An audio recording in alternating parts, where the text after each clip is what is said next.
Okay, all right, We all right there? Okay. Can I just start off by asking how long have you lived in the area?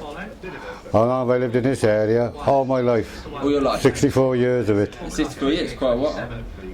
And how long have you worked in this bookies here? Well, I've actually been messing about in the bookie business since I was about 10, if you count it, when it was unofficial, like, you know. Okay. And, you know, when it wasn't legal, like. I could go from when it was illegal up until the present day. Oh, so what did you used to do when you were 10 years old? Well, used to have bookmakers on the corners then, when it was illegal. They used to have what they call clock bags, right? Clock bags? A clock bag. They clock the bets in a bag, and at the end of the day, you had to go up to an office so they could get processed, you know what I mean? And then your winnings and returns and all that used to be returned back to them the next day.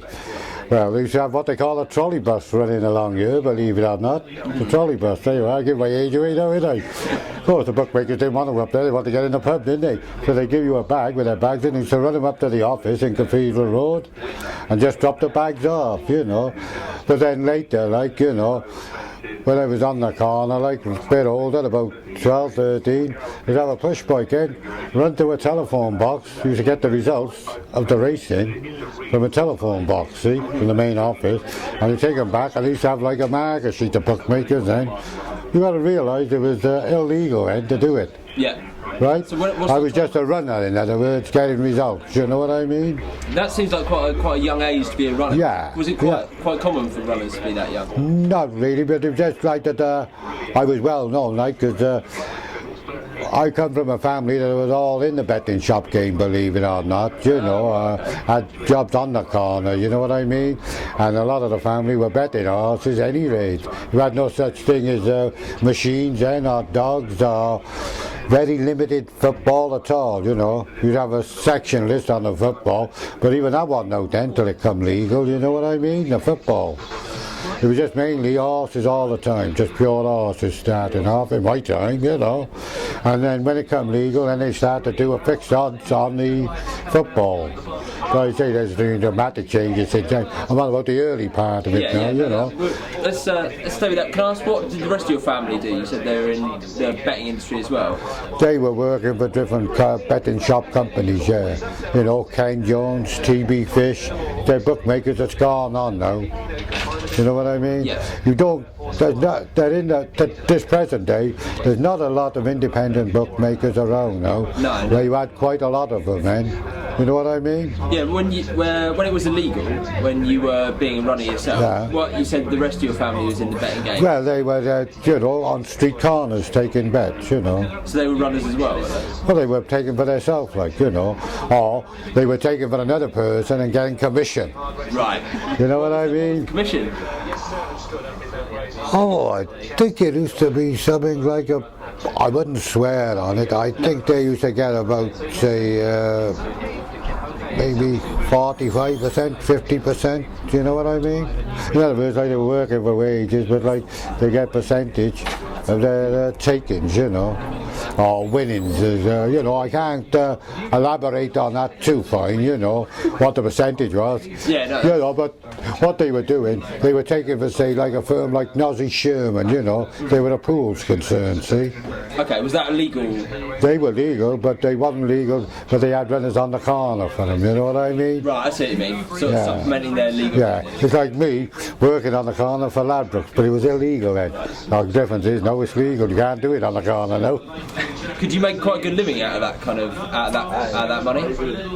Out of the commissions? Do you make, is that enough to get? I could get jailed here with what I'm going to say next, mind, but that's a material. They can't do anything for what's gone on 50 years ago, could they? No, what happened, as I said, it was illegal at the time, you know, so people used to do it to earn a couple of bob, you know what I mean? When I was doing it, all I was doing, as I say, I was a bookies runner, just getting a backhand. In other words, you're doing work illegal. Yeah. You know, they're doing it illegal and you're working for them illegal, you know what I mean? I mean, there was no thing. You used to know when you were getting picked up off the corner, if you were a regular bookmaker, they'd come and tell you, and they'd have someone ready to go up to court to pay the fine for them. Because once you pay the fine once, you know, the next time they go up, they get done a bit heavier, wouldn't they? So they'd have someone on hand to go up, just say, well, right, I was taking that day, so they'd have a couple of bob just to get in the pub and have a pint out of it, you know what I mean? But that's going back years ago, you know what I mean? So you're saying that the fines is almost like... But what I done then is, when I got a bit older, say around about 16, it come legal then, right? And they had betting shops. And what they had then was, they didn't have any of these screens, they had like board markers, you know what I mean? They had a tannoy coming through. You didn't even have a television there then, when it first come legal. It wasn't until, years later, you had one main screen, one main telly. You didn't have all tellies then. You just had one main telly showing you the race as it was going on. And then what I used to do then is, I used to settle bets like be a board marker. In other words, I was general dog's body helping out in shops under the arm. But back when it was legal, and you say you get fined for doing it, did that worry people, or were they not really concerned about that? In them days, mate, that money was hard. You know what I mean? You had the dock, you had good times and bad times. So if they were out of work, they'd do anything for a couple of bob, wouldn't they? You know. Right, so it's just a case of necessity. Yeah, right. I mean, it was, you do anything, as I said, if I'm a boy myself, I might have had a proper job after, but I'd still do the betting shop under the arm, so it's extra couple of bob, you know what I mean? Yeah, I know what you mean. So can I ask, how would you describe sort of the culture that surrounded gambling? Is it quite a community event?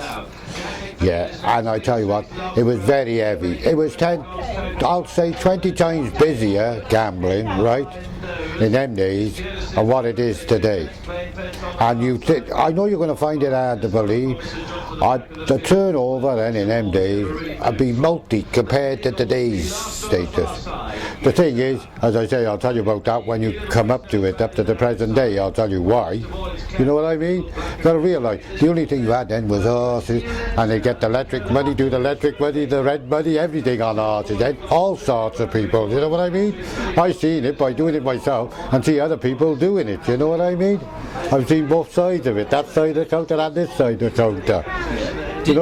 Was there any violence surrounding gambling, or gang culture, or anything like that? I had a little bit. You always had your, what should you say, daily nuisance, wasn't it, or in other words, a bad loser, like. If you had a bad loser, you get ill-tempered. That happens not so much today, but it do happen. This is why we got, in the present day, we got staying in control leaflets and all that through gambling. You get people, it's just like a drug addict to them, to gamble, innit? And it causes a lot of damage, home in the house, and other ways, don't it? You know what I mean? So we got to try and put the customer in today's present situ, offer them to stay in control. In other words, not get out of hand. But when it gets out of hand, what would happen when it got out of hand back in the 50s before it was legal? Well, you couldn't do a lot about it, you know what I mean? You just try and calm them down, say, oh come on now, but if they've had a tank full of beer and that, I mean, what you got to do, the government have stepped in and put a lot of laws in since then, which there was no laws in for gambling then at the time, you know what I mean? Yeah.